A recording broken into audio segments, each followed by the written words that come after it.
Hi everyone, welcome back to Brianna's Bookshelf.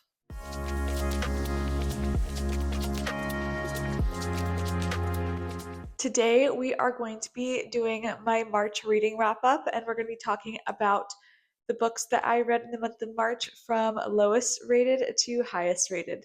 So let's get on into the books. I did read 8 books this month, and I also had one DNF. So starting with my DNF, that was The Reckoning by Caroline Peckham and Susanne Valenti, and this is the 3rd book in the Zodiac Academy series. Unfortunately, I just was not feeling this. I have really been wanting to like the Zodiac Academy series. I know it's very popular for fantasy romance lovers, and a lot of people talk about how it's just like a silly, fun, good time, that it's not that serious, that it's like very easy to read and is just chock filled with drama.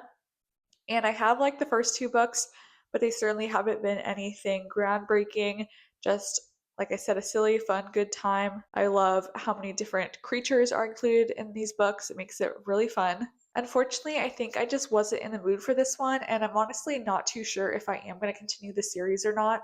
It's possible that I might give it another chance in the future if I end up feeling more in the mood to pick this up, but I just felt like I didn't care that much about this book, and it again just felt like too unserious. I would like to have a little bit of stakes in my fantasy, and I just wasn't getting that with this. So I decided just to not finish it and move on.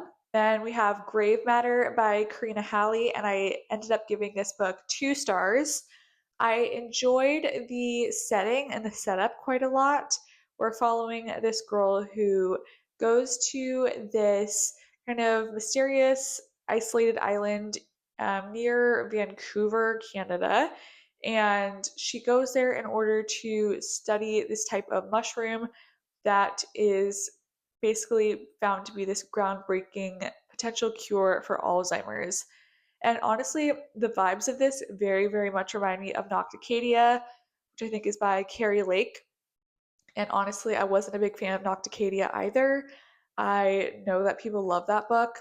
I wasn't a fan. I just don't think this type of setup is for me, unfortunately. I have really liked other Karina Halle books I've read, so I'm definitely willing to continue with her, but this one had some tropes that I didn't like in it. I'm not going to give those away because I feel like it would be spoilers, and I really just did not like the ending, honestly, or the relationship. So there was a lot going against it. But I will say that I did really enjoy the setting. Like I said before, the descriptions of this island and the plants and animals that live there was very beautiful, and I think that she did a good job of setting up that gothic, creepy feeling in the beginning of the book. So, not a total bust, but not super enjoyable. Moving on to the books that I gave 3 stars this month, I have a few of those. The first being Strange the Dreamer by Laini Taylor. I finally got to this. I feel like everyone else has read this book, and I am the last one here to get to it, but that's okay. I'm glad I finally did. And I do think that I would have liked this book if I had read it earlier on. I just think I waited a little bit too long, and I'm not really into YA so much anymore.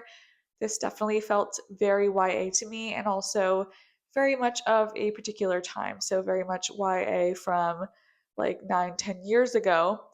And it was good, but I don't think I was in the right mindset to read it. In this book, we're following Laszlo Strange, and he is a librarian, and he is fascinated with this like mystical city that no one has gone to for hundreds of years, and he ends up getting the opportunity to go there, and the story spreads out from there. It's very whimsical, magical, but again, I just didn't have the best time with it. I liked a lot of the aspects. Some parts I was just kind of trying to race through to finish the book though. Then I finally got to the second book in this series. This is A Curse Carved in Bone by Danielle Jensen. This is a duology, so this is the final book. The first book was A Fate Inked in Blood. I really loved that when I first read it, but I think this is a case of waiting too long to read the second book, unfortunately. I did watch a recap as suggested by Alicia, but I just couldn't quite get into this. I felt like I didn't really care about the characters or world very much anymore. I just wasn't super invested in it during this time that I read it.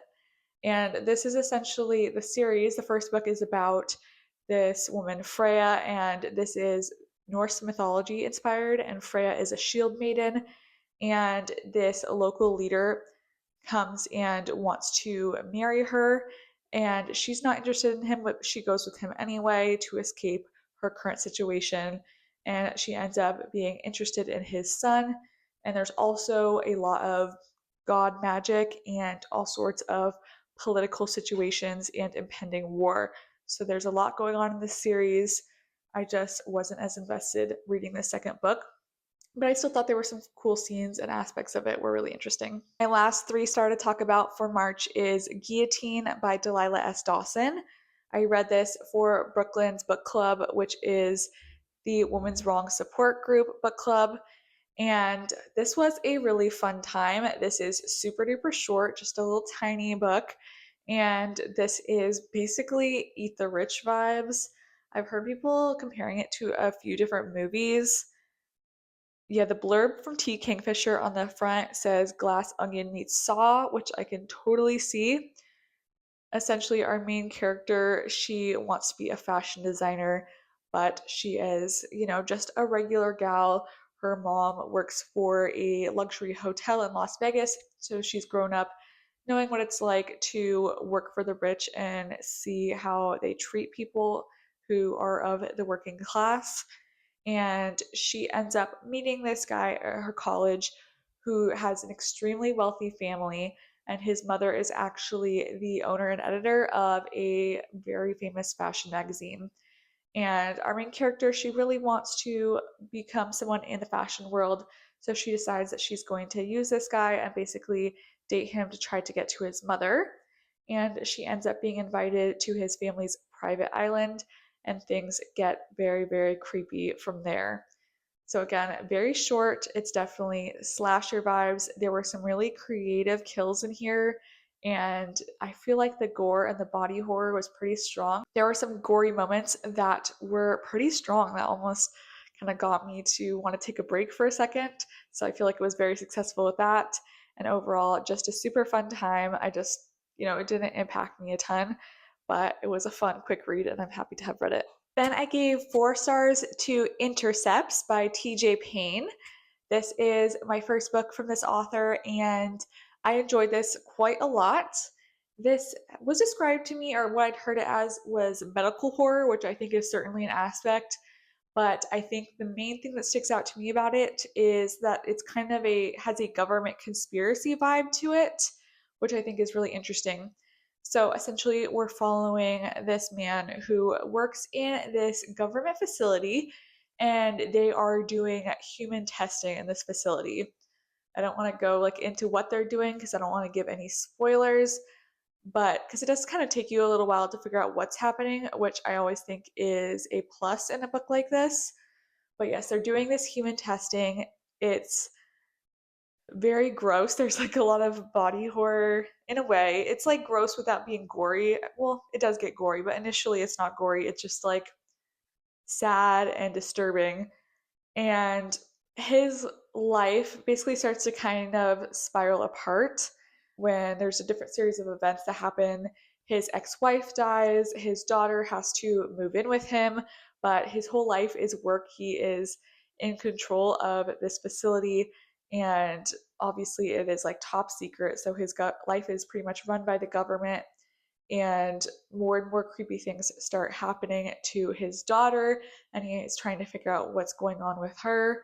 And yeah, it just gets really creepy, and I love the aspect of it being this secret hidden testing that the government is doing, because it made it feel very realistic to me.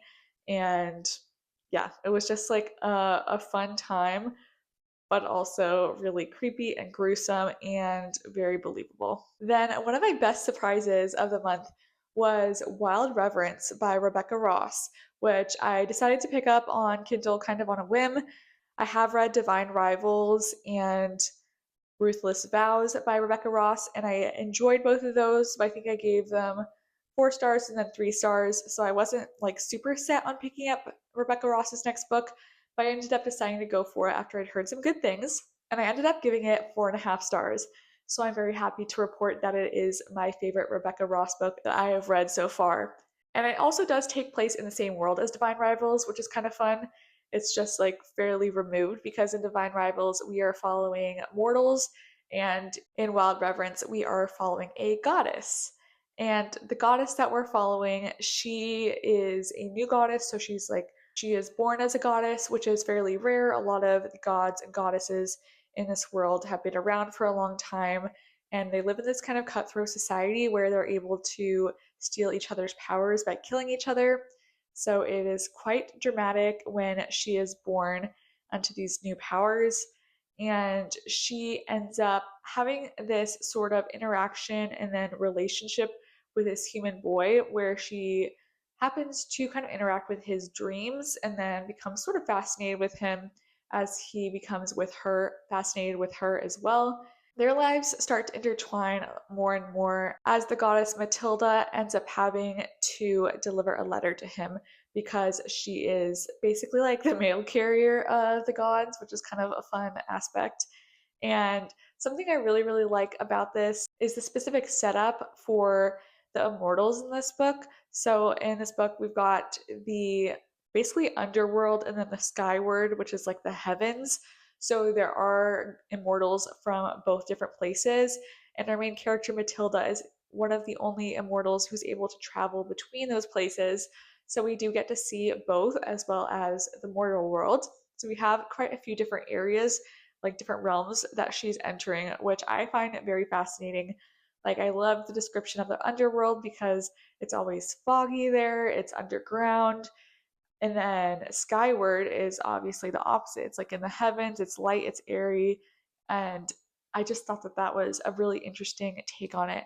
And I feel like Rebecca Ross just writes yearning so well. Like, this is like a very slow burn, yearning kind of book. And it does have a lot of political intrigue between the mortals and the immortals as well. So there's just a lot going on here. And again, it's a fairly slow build up, but it just allowed me to really fall in love with this story. And I just had a fabulous time with it. So I'm very excited to pick up more of Rebecca Ross's books in the future. Then I had two 5-star reads in March, which is very exciting. And the first was Katabasis by R.F. Kuang. This was honestly no surprise to me. I don't think I have given a single R.F. Kuang book less than 5 stars, so this was definitely expected to be 5 stars, and it did not disappoint. I did annotate this, which was super duper fun. I had a great time reading it. And in this book, we are following Alice, and she is a student of magic at Cambridge. So she is under this professor named Professor Grimes. He is her advisor, and he is super intense and just kind of the worst, to be honest. But Alice doesn't really mind because she loves to push herself and she is like addicted to the grind, basically, and to like basically academia is her whole life. So she's happy to be pushed to the edge. She wants to prove to everyone that she can excel. And Professor Grimes also has another advisee whose name is Peter. And so Alice and Peter are academic rivals, of course, because they're kind of pitted against each other by Professor Grimes. And in a magical mishap, Professor Grimes accidentally gets killed and ends up in hell. And so Alice decides that she's going to go to hell to retrieve Professor Grimes, because if she doesn't have him there to basically sign off on her degree, how in the world is she going to get a job or get any recommendations? So she figures for her own success, she has to retrieve him from hell. And Peter ends up going to hell as well. So then she's stuck there with her academic rival trying to find their professor and bring him back to the real world. And this was fantastic for a number of reasons. First of all, I love a story where there's a journey to hell. That is extremely fascinating to me, and I thought it was done really well and really originally here. R.F. Kuang also mentions a ton of similar stories, a lot of influencing works in this book, like Dante. That's pretty much the only one I could think of off the top of my head, but all of the different people throughout history who have written about journeys to hell. So I found that extremely interesting. I love the history of it. And then there is this magical aspect, the fantasy that's there. We've got the academic rivals. That's always such a fun trope.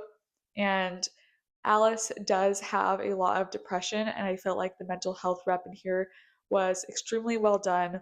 I absolutely love this. I have no notes, honestly, and that's it. I just loved it. I don't know what else to say. Then, last but certainly not least, was The Picture of Dorian Gray by Oscar Wilde. And I read this for the Classic Scares Club, which is the book club that I do along with Brooklyn, Angel, and Lauren.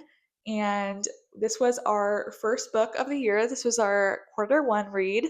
And this was actually a reread for me. And I absolutely loved it as much as I did the first time around, possibly even more because I did annotate it this time and it was super fun and satisfying to annotate.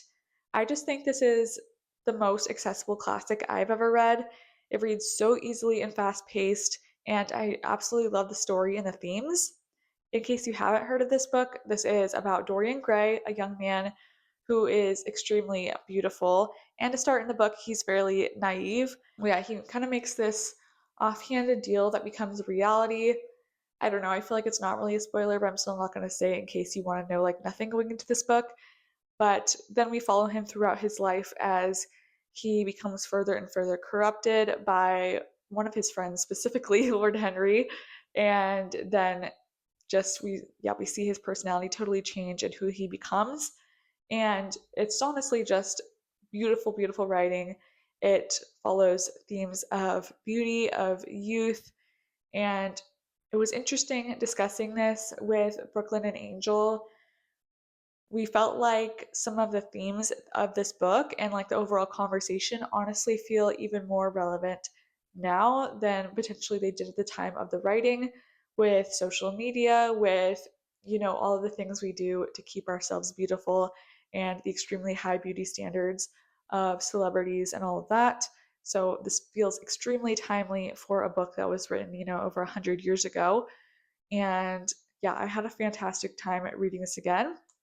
And a little plug if you do want to join along with the Classic Scares Club.